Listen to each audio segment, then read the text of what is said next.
ஆக சாப்பிட்டீங்களா? ஆக எப்போ காஃபி சாப்பிட்டீங்களா? டீ சாப்பிட்டீங்களா? ஸ்டேட்டஸ் செக்கிங்கு புக்கிங்க்கு கஸ்டமர் எப்படி பார்ப்பாங்க, வந்து பைக்கு எவ்வளோ நிற்கிது, ஆட்டோ எவ்வளோ நிற்கிதுங்கிறத எப்படி பார்த்து ஆர்டர் கொடுக்குறாங்க, புக்கிங் பண்ணுறாங்கங்கிறது பார்க்குறோம். எங்கேருந்து எங்கே போகிறோம்? Tirunelveli railway station. ஆக திருநெல்வேலி ரயில்வே ஸ்டேஷன் அங்கேருந்து போட்டுக்கிறோம் பிக்கப்பில். ஆமாம், நம்ம வேறு இடத்துலேருந்து இன்னொரு இடத்துல போடுறதுனால வேறு ஆளுக்கான்னு கேட்காங்க, ஆமான்னு சொல்லிடுறோம். அப்புறமா மேலப்பாளையம் அப்படின்னு போட்டுக்கிறோம், ஏதாவது ஒரு ஏரியா போட்டுக்கிறோம், புது பஸ் ஸ்டாண்ட் கூட போட்டுக்கலாம். அங்கேருந்து எத்தனை பைக் இருக்குது, அங்கேருந்து எத்தனை ஆட்டோ இருக்குது.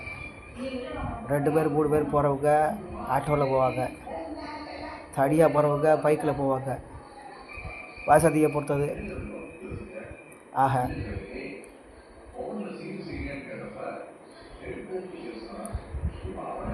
ஒன்று 2 3 4 5 6 7 8 ஆட்டோ இருக்குதுன்னு நினைக்கிறேன்.